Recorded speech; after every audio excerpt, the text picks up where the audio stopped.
Hey YouTube, this is The Art of Prepping. Let's talk about something a little more fun today. The last few videos have been kind of gloomy, if you will, depressing. So not in this video. So what we have here is a pretty fun question that I could ask you. Of course, everyone has different taste, literally speaking. What foods, and I mean not just any foods, I'm talking about like the traditional survival foods. I'm not sure if you've gone through some of your survival food, which is a good idea. You should definitely go and taste everything you have at least once, just to know you like it. And if you do, maybe you want to get more of it. The things that you don't like, you won't buy again. That's going to be important because if you ever had to rely on your food supply, you don't want to be eating stuff that you actually can't even swallow because the taste is horrendous. I will have to tell you, even though it's palatable, but freeze-dried eggs, in the powdered form, oh my gosh.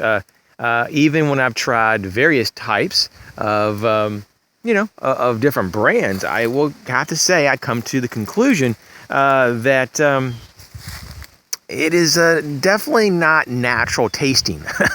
And so I'm not getting any more of that. I'm sure it's pretty much good for you. I mean, it's probably something that I'm sure a lot of people, recommend you have that. It's a great source of protein and everything, but basically no more of that for me.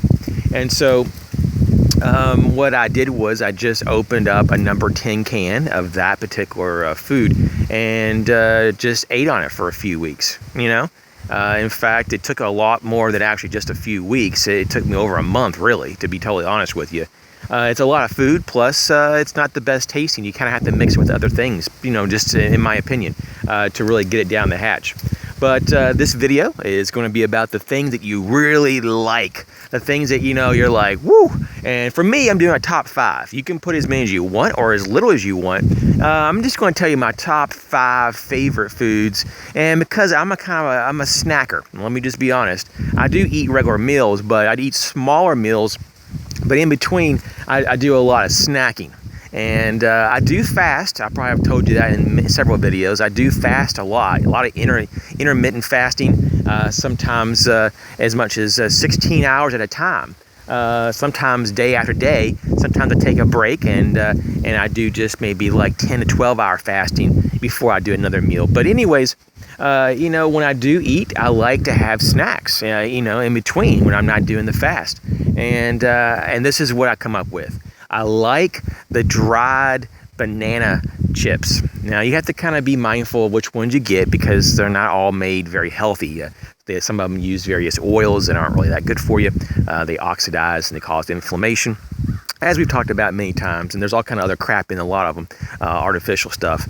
But if you can get the real wholesome ones or make your own, those are wonderful. I love the real hearty, thick sliced ones you can crunch into and get that real banana flavor, that real natural banana taste.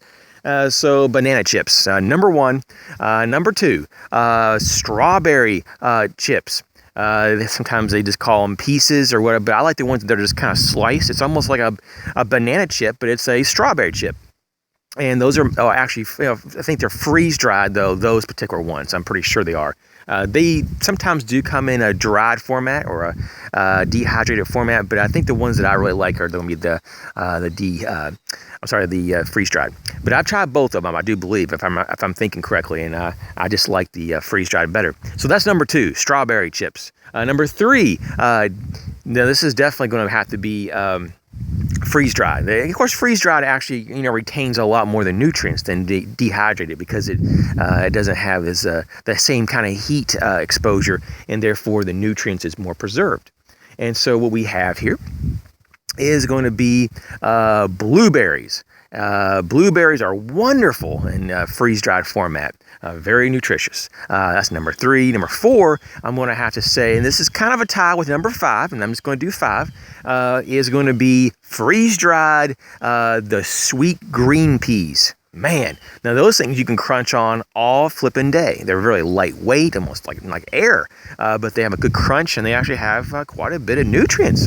So the sweet green peas, and when tied with that though are going to be the green beans, freeze-dried green beans. They're kind of expensive. In fact, they're really expensive, especially for the weight, but they are really good, and they're probably good for you too. So those are my top 5 most desired, most I guess just desirable palate-wise, if you will, palatable, or however you want to say it, most favorite types of so-called conventional foods for survival, or at least in the survival format, instead of eating it fresh, because obviously you can't, just store everything fresh for years and years. So those are that. Of course, I like my lentils very much too, especially my red kidney beans. But I just want to do the top 5. Those are the kind of the ones that I like to just snack on. Just kind of, sometimes sneak in there and open up a can of it. And of course, it's a kind of an expensive thing to do, but you know what? You should definitely try out what you have. And you'll notice also that some foods just definitely taste different than what you're used to, and so you really need to know about that. So, hey, you guys take care. Thanks a lot. I'd be very interested to see what your top 3, top 5, even top 10 foods are that are in a survival format, and why, and if you even use them in combination, because sometimes I even mix some of those fruits that I was just telling you, or even those last 2 vegetables. I like to mix them and have a little medley, just to create more flavor and different types of crunch and textures. And so you guys take care. Enjoy the weather while it's nice. This is a very nice respite to just enjoy the, from the heat and the cold. It's just that perfect temperature, whenever it gets into the 70s, low 80s, I'm good to go. I'm actually pretty much good to go when it's like, mid 60s and above, up to about mid 80s. That's kind of my sweet point.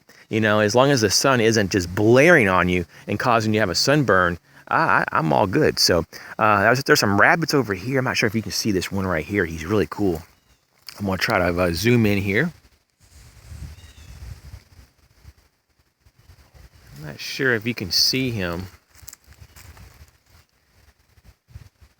He's just kind of right here in the center, and he's just chilling. I can't really zoom in anymore, but he's my little buddy, though. He's just one of several of my little rabbits that like to just kind of hang out and stuff while I'm doing my talks. They'll kind of stare at me like, what are you talking about? So you guys take care.